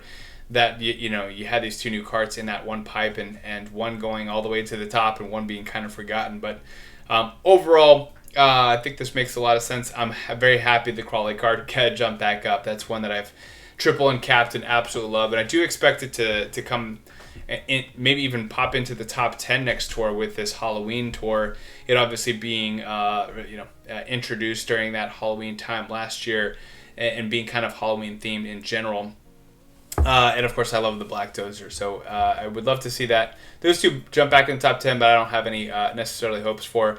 It's weird. I'm not really investing in any of these that much. Obviously, I have the Black Turboberto and the Purple Bunny double uncapped level 7, but those are the only ones on here that I have up that high, and I'm probably going to forgo some of these on this list, maybe in exchange for something else, maybe even a couple of these Mark IIs, etc. But it's interesting. I haven't seen any of these really be super useful for me, but I get it. These are all great carts, so we'll see what happens. Yeah, before you move on, real quick, I just want to give it a little bit more stats. The Black Turbo Berto is actually the number 1 cart in 3 of the 4 categories that I judge it on. It's been used the most in ranked over the last 6 months. It's the number 1 cart in that category. It has the best CCV, course coverage value, out of all the carts. It's number 1 in that category. And it also has the best weighted course value in that category. Now, obviously, its hitbox size is very small. It's one of the worst. It's 135th out of the 180 that are on here, but those other 3 categories really pull it through, which is one of the reasons it's as high as it is. Now, if any of the other ones end up taking over that value, I can see it falling pretty quick out of that top spot. And Purple Bunny, like you said, you also have that one maxed out. That one is actually, I was just looking at this category. It's 3rd in terms of the ranked. It's 2nd in terms of the CCV, and it's also 2nd in terms of the cart value. Its hitbox is also not great either. It's not that big, but those 2 can be argued that it's the top, should be number 1 and number 2. But some of the other ones end up being really close and kind of pulling it on. But both of those are very good. It makes me feel a little bit better, but Tabor, there's a lot on this list that I don't have at high level, so that part still makes me lose some sleep at night. So I appreciate you making me feel a little bit better. Good. Let's talk a little bit about the top 10 gliders this tour. Sure. So again, Black Grade Sail and Black Tobing Balloons are stayed at our number 1 and number 2 spot. Again, I give everything a score out of 100 when it's all said and done from these categories. And the Black Great Sail has a score of 82, whereas the Black Tobing Balloons has a score of 79. So it's got about a 3-point lead over the Black Tobing Balloons. And then everything else is pretty close after that. Really no surprise that the 8-bit bullet bill moved into the top 3, as we've already speculated. It seems like Nintendo seems to have seems to prefer anything with black in its name or black on its appearance. And look at the top 3, we can see that all of them do have that. So 8-bit bullet bill did move into the number 3 spot, while the 8-bit Fire Flower, they kind of switched places, did move down 1. Starry Great Sail held true on number 5. Silver Manta Glider held true on number 6. Glinting Glider did move up 2 spots from number 9 to number 7. The Gold Home Field Glider stayed pat at number 8. Sunset Balloons did jump into the top 10 again from number 11 into number 9, up 2 spots. And the Bright Balloons did move down 3 spots from number 7 to number 10. Rounding out the top 15, number 11 is the Dry Bowser Umbrella. We've been used to seeing that almost regularly in the top 10. It did move out of the top, did move down from number 10 to number 11 and moved down 1 spot.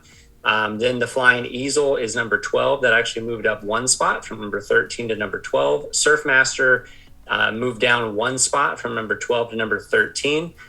Strawberry Donut actually stayed the same ranking from last tour. It stayed true at number 14. And finally, the Silver Star Shoot did jump back on the top 15 after taking a break last tour.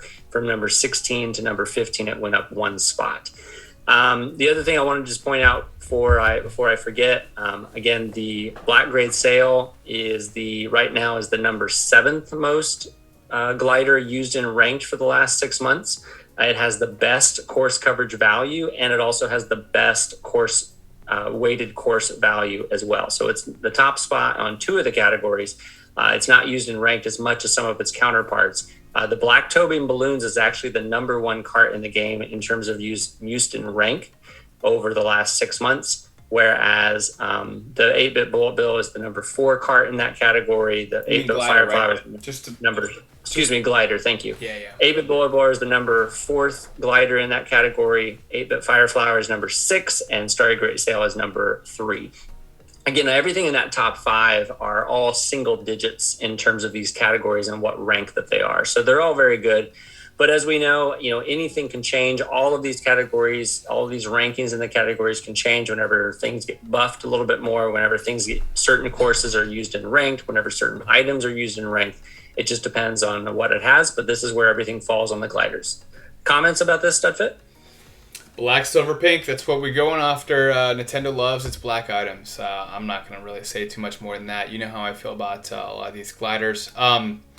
As for the top movers and shakers, I'll let you kind of cover this, but you've already alluded to a few of these, including Luigi Lederhosen and even some Penguin Mario. So tell us a little bit more about who moved and shaked this tour. Yeah, so like we've already mentioned, I think this will be a good indicator of what's happening. Now, obviously, any of these that show a good promise of moving up in the ranks can always fall at any given moment, depending on what Nintendo wants to do. And honestly, I think we're at the point in the game where this might honestly be beyond them. I don't know if they necessarily are focusing on certain items more than others. They probably are in terms of specific ones sometimes. But there's so many different drivers, there's so many different carts, there's so many different gliders. They almost might have just this random number generator or random item generator of who wants to be put on the top shelf when, or who wants to be, which courses we want to use here. I think they have a little bit more thought behind it than probably what I'm speculating, but there's just so many items in the game. We all know this. And there's so many courses in the game that, whether there's a pattern or not, it's going to be hard for anybody to find. But from what we can see here in terms of my rankings and from going from last tour to this tour, Penguin Mario jumped up a lot. A lot of that's because it had 4 buffs, the most buffs of any other driver in the game. Luigi Lederhosen moved up a bunch.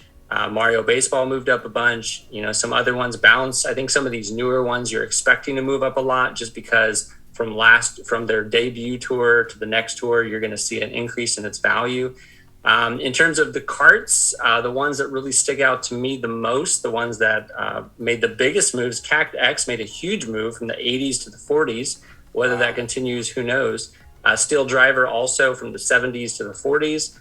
Carp Kart made a big one. Carp Kart's a really interesting kart because it's got no cities on it, period.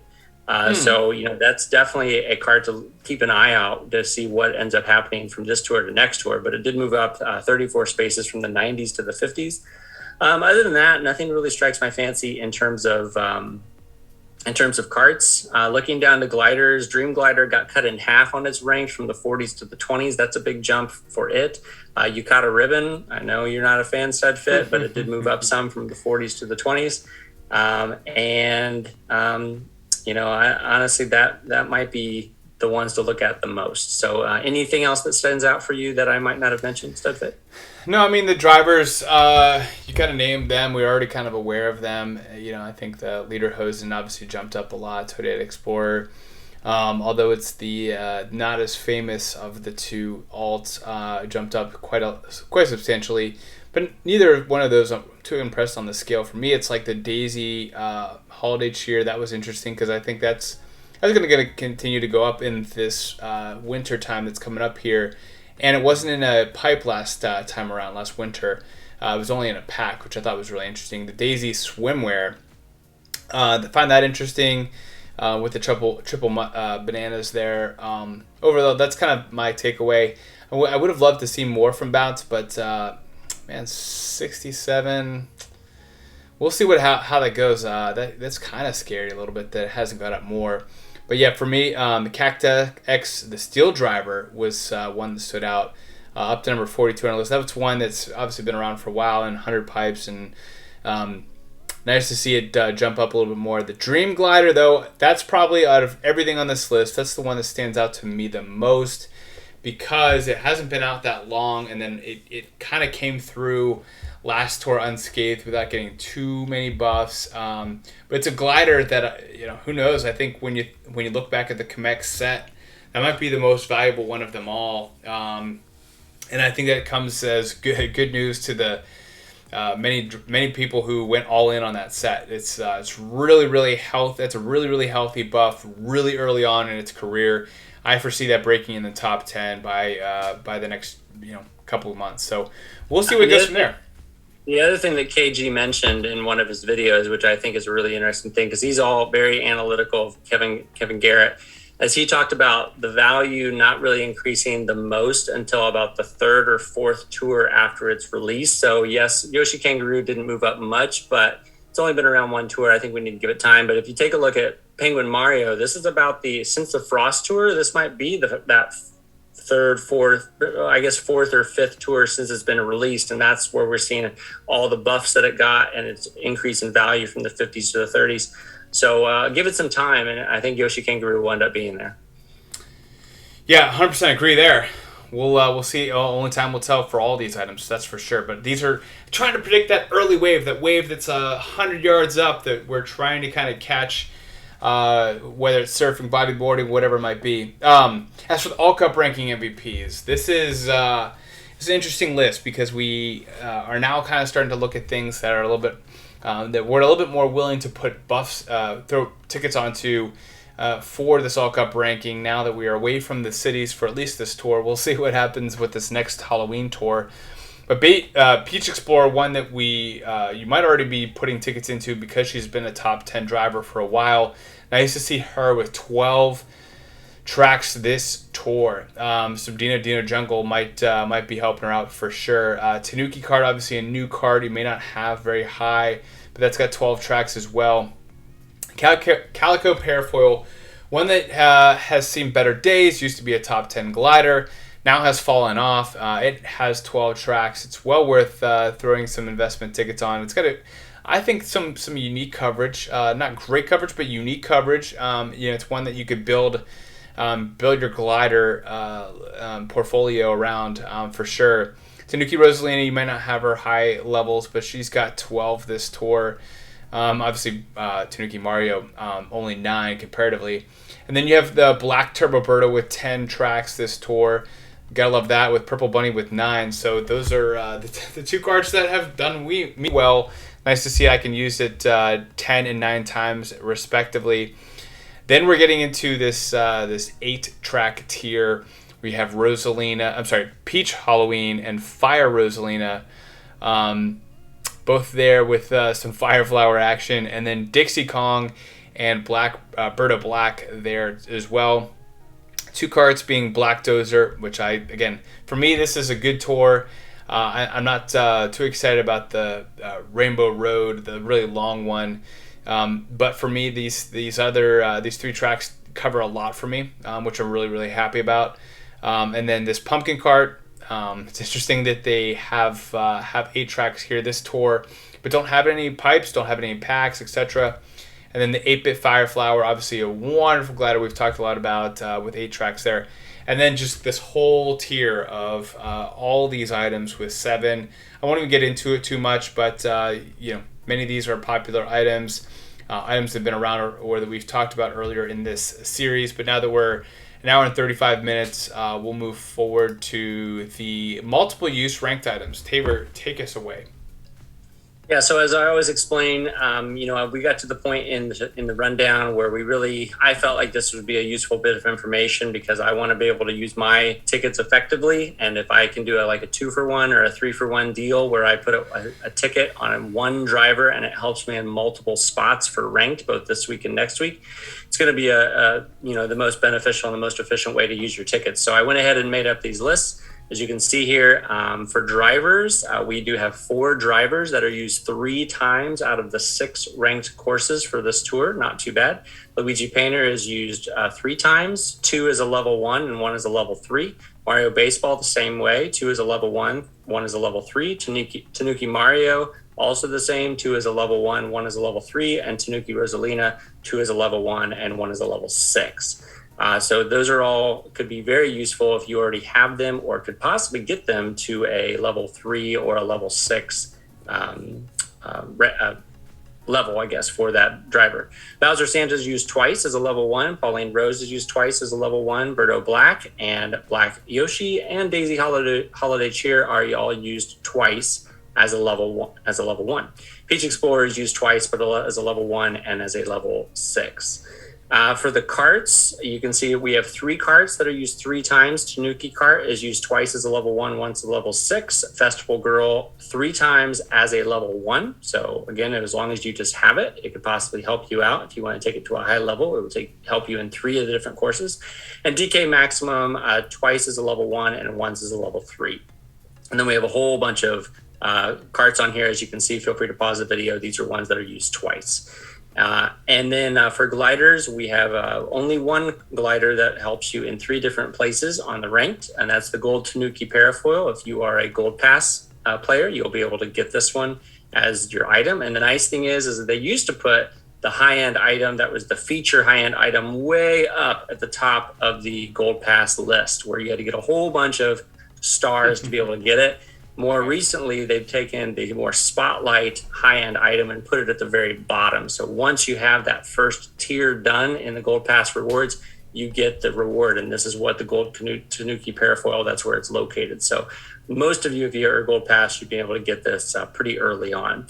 But you can use it in 3 different places. But the bad news is that you have to take it to at least level 6 to be able to put it in 3 different spots. It's once as a level 1, once as a level 3, and once as a level 6. And then you can see there's a whole bunch of other ones: Chocolate Donut, Rose Parasol, Sunset Balloons, 8-Bit Fire Flower, Yukata Ribbon, Tanuki Parafoil, Flying Easel, and Calico Parafoil. All of those are used twice. So again, depending on your inventory and the levels of these items, feel free to take a look both across this ranked cup as well as the next ranked cup, which has been announced to be the Shy Guy Cup. Feel free to look at both of those and see if any of those will help you and be the number 1 item for a top shelf in that respective category. But these are the lists for the multiple use ranked items. Yeah, I would say this Luigi Painter is coming in clutch for me. I've been really enjoying using him for really this tour and I think last tour and maybe the tour before. We've we were wondering how he was going to turn out. So it's nice to be using him, lucky sevens throughout this tour. That's always nice. As we specifically look into these ranked tracks, these are the items that are unlocked as you get them to a specific level. So we'll kind of breeze through these first three as you're probably already familiar with it as you're probably watching this on Sunday, 4 or 5 days after the tour was released. But Mario Baseball, you may not have him at level 3, but he is released on Maple Treeway. King Boo Gold, I think Tabor, you were probably running into this situation. King Boo Gold released at level 6, and then Shy Guy Gold at level 6. What's your situation with Maple Treeway? So I'm getting destroyed in ranked this tour. I am up to level 70, so I was able to get back to the highest level in the game. I am back up to level 70, delicious. But I am just struggling. I think right now I'm at 13th with about 85,000 or so. And which, sounds like a decent number, but I'm in 13th place and I would have to get another 15 or 16,000 if I want to be in the top 3. Now, I don't know if that's doable, but one of the things that's really hurting me is that I think I'm 13th in ranked. I think I'm like 33rd on my friends list. And I checked every single person in front of me in ranked and every single person in front of me in my friends list. And they all have a coin box driver for Maple Treeway. I do not. I am using Dixie Kong level 4. I do have I do have King Boo Gold at level 4, but I would have to put 4 tickets into him to be able to move him into level 6, as you can see, which would get unlocked and allow me to have a coin box driver because I do not have Bowser Santa. I'm one of the few people that didn't end up pulling for him during when he came out. I'm really hoping to get him this coming time when he comes back around, hopefully, crossing fingers. But it's really, really restricting me. I think I'm right around 27 or 28,000 for Maple Treeway, whereas everybody else that's got a coin box character are easily in the high 30s, and some of them are in the 40s. So, if I decide to put some tickets on somebody, I'd probably put it on King Boo Gold. I know you can't go wrong with a coin box driver, as Studfit preaches and preaches and preaches, and I get that. But I know I don't feel like he's near as valuable as a coin box driver as some of the other ones. So I'm torn on what I want to do, because I don't know if that single move is going to move me up from 13th all the way to 3rd. I don't think it's going to get me 16,000 points. So I don't know. I'm torn. I'm kind of in a situation. I still have a few days to think about what I want to do, but I'm almost thinking I'm just going to bite the bullet and tear down and save my tickets for someone more valuable for the next tour. Yeah, and as we were talking about it, I think putting tickets to take any coin box driver to level 6 is worth it. I had a gold pass only account before I gave it away. I think it was very attainable, especially with the pipes that we had this summer, gold pipes, etc. To take all the coin box drivers except for like the brand new ones to level 6. I think it's well worth it. Now, I think if you'd have to play around with the DKR's spreadsheet and see like how many more points, I think I kind of tossed around, what would happen if you got 8,000 more points? You'd be like, I'd still be in 7th place. So in that case, it's probably not worth it for that one individual move, but long term, you can't go wrong with taking coin box driver to 6th. Might be one thing that you're worried, thinking about or contemplating. So just putting it out there for discussion. As we look at still that Maple Treeway, we had the Cat Cruiser level 3, Wild Pink and Head Honcho with Wild Pink at level 3, Head Honcho level 6. Obviously, with that Head Honcho being your tier shop, one thing you might want to look at is, if you have it level 4 and you can't see that it unlocks level 6, you might want to get that tier shop gift and take it all the way to level 6 and try to see if that can help you in ranked.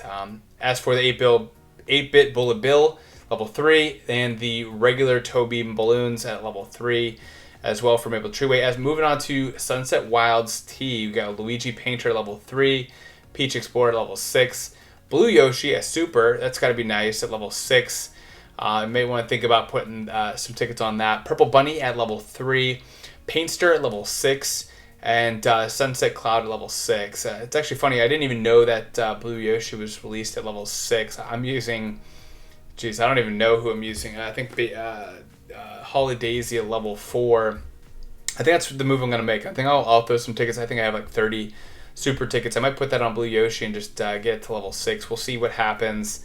You also there's also Blue Birdo, also another super on that level. So if you have Blue Birdo all the way up high, because a lot of people, when they unlocked Blue Birdo last tour, they immediately took it to 6 to be able to use it in one of the things. So if you don't have Blue Yoshi already at level 6, you might already have Blue Birdo there. Good to know. I'll have to look into that. I didn't think I needed to put out tickets on our last tour because I think she had Bowser Santa or someone else I was using else instead. But I actually have DKR, the guy who does the spreadsheets. I'm in his ranked, so I'm not trying to blow it out the water. I'm kind of just trying to. I think I'm at like 117,000, and I think I'll probably stay put. I know that there's a guy in my rank that could easily get over 120, so I'm expecting I'm gonna have to go up. But again, I have enough room. I'm not too worried about it. But I know that this person is so sleepy. I think they're using Tanuki Mario level 1, even though I could look in their inventory and see that they have Holidaisy at level like 3. So I know that they're just waiting and waiting. It's kind of actually pissing me off, to be honest with you, because I just want to I want to help him out. I want to win, but I also don't want to go up too high. So we'll see how it all plays out. Might be a good card talk conversation. We'll see. Calico Parafoil level 3, Flying Easel level 3, and Bright Balloons at level 6. Jumping Mario Hanafuda at level 6. All of these for Sunset Wilds T. Choco Island 1 RT, a lot less. We had Tanuki Rosalina, which you probably don't have as an option as level 6, but she breaks it open there. And then the Gold Tanuki Parafoil, certainly one worth putting tickets on, would help you at level 6, but you probably don't have those glider tickets as they seem to be the most rare in the game. Maple Treeway, so all of these next ones for next week, a little bit less, but the Maple Treeway RT, the brand new RT, I think, as we were looking at all the tracks that didn't have RTs, Maple Treeway was at the top of that list. So looking forward to that. I haven't raced it much, but I like that first opening area where you have to go up those ramps. Very cool. But the Tanuki Kart at level 6 is the only one that unlocks at a level on that track. Ghost Valley 1R, the old school 1R, has a lot of options here. King Babam regular at level 3, Tanuki Mario at level 3, Rosalina Halloween at level 6. You got DK Maximum at level 3, Queen Bee at level 3, not one we talk about very often. Gold Tanuki Parafoil, again, so week 1, week 2, helping you out at level 3 and level 6, level 3 specifically for this Ghost Valley 1R. And then Boo Hanafuda at level 6. And then finally, Donut Plains 2RT, phenomenal fun track. White Yoshi is unlocked at level 6, and then Purple Bunny at level 6 as well. So there you go. Ranked tracks unlocked for ranked. Tabor, any thoughts on these? Nope. Feel pretty good? Sounds good. Yeah. All right, guys. Well, hour and 45 minutes in, we are now wrapping up the rundown for the Autumn Tour. Again, we have a lot going on with this celebration. We talked a little bit about the Tanuki and this Super Leaf scale. We'll see how it all plays out. The Super Leaf Plus just gets a little speed boost. Again, not moving the needle. We didn't really talk about that plus, but it didn't seem too revealing. But guys, we had a fun episode here. It covered a lot of topics, and it's fun as this game evolves. My motto, Tabor's motto, is just to have fun this year. We're trying to make this entertaining and go through some material that we take a little too seriously, but do it in a fun way. So hopefully you found this entertaining. If you did, please push like. Please subscribe if you haven't already. And then take a look at our memberships. There's a lot of fun stuff going on. I think this might actually be a good time for those who were curious about our fun fantasy league. We actually have a couple trades going on. Tabor wheeling and dealing over here. He's moved some of the players. I know I'm already going to lose this week. I have Russell Wilson, and Big Smith is crushing me already as he had DK Metcalf. But for those who are curious, Frenzy Fans is the only undefeated team, 4-0. So great job there, Frenzy Fans. For those who are curious, but we're having fun. No matter what way we're doing it, whether it's in the server or with you guys, we're having a blast. Hopefully this upcoming week for Kart Talk, we will have a Euro edition. We're going to probably record a little earlier, hopefully on Friday, so that should come to you hopefully Saturday morning. But we'd love to get some times that are convenient for those on the other side of the pond. So excited to have that with you guys. But enjoy Mario Tanuki while you have him. Sorry that his hype was not met. But as always, sometimes you just gotta enjoy what characters you love. And for those of us who grew up in the 80s and 90s, Tanuki is where it's at. So good luck, guys. Enjoy the rest of the autumn tour, and we'll see you on Car Talk. Bye, everybody. See you guys. Thanks for joining.